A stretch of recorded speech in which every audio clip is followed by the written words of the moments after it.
preden je Jezus trpel, je šel s svojimi učenci v vrt Getsemani molit. In tam jim je rekel: moja duša je žalostna do smrti, ostanite budni in molite.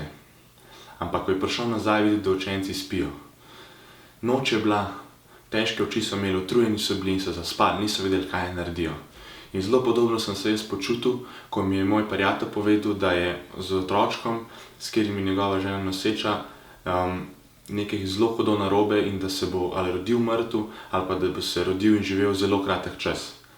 In dejansko se je to tudi zgodilo, rodil se in živel je samo 45 minut. In jaz enostavno nisem vedel, kaj njemu rečem, kaj naredim. Ko mi je povedal za to novico, sem samo strmel, nemo v daljavo in nisem vedel, kako naj se odzovem.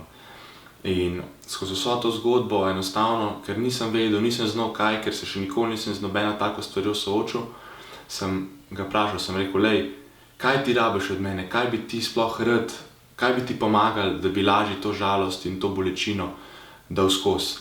In je rekel: lej, že to, da si zdaj z mano, da me vprašaš o najinem otročku, da me vprašaš, kako se počutim, to, da lahko s tabo delim to bolečino, da je ne ignoriraš, hkrati pa razumeš, da nisem jaz ta bolečina, mi je že dost. In tudi če pogledamo Jezusa, ko je trpel, ko je hodil križev pot, je Marija šla zraven in vztrajala do konca. In tudi ko se je Jezus najbolj zapuščenega počutil, ko je bil najbolj osamljen, ko je na križu zavpil: moj Bog, zakaj si me zapustil? In Marija še zmeraj stala zraven in ga je spremljala. In jaz tako tebe pa vabim, da spremljaš tiste, ki jim je težko, ki so žalostni, da jim pomagaš, da jih potolažiš.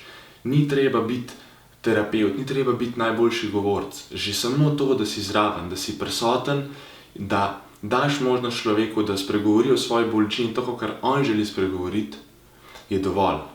Ampak pomembno je to, da si prisoten, da se ne ustrašiš tega, da ne bežiš pred tem iz strahu, da bi še tebe kaj podobnega zadel, ampak da si zraven in da si prisoten pred tem, kar on rab. Vprašaj ga in ti bo povedal.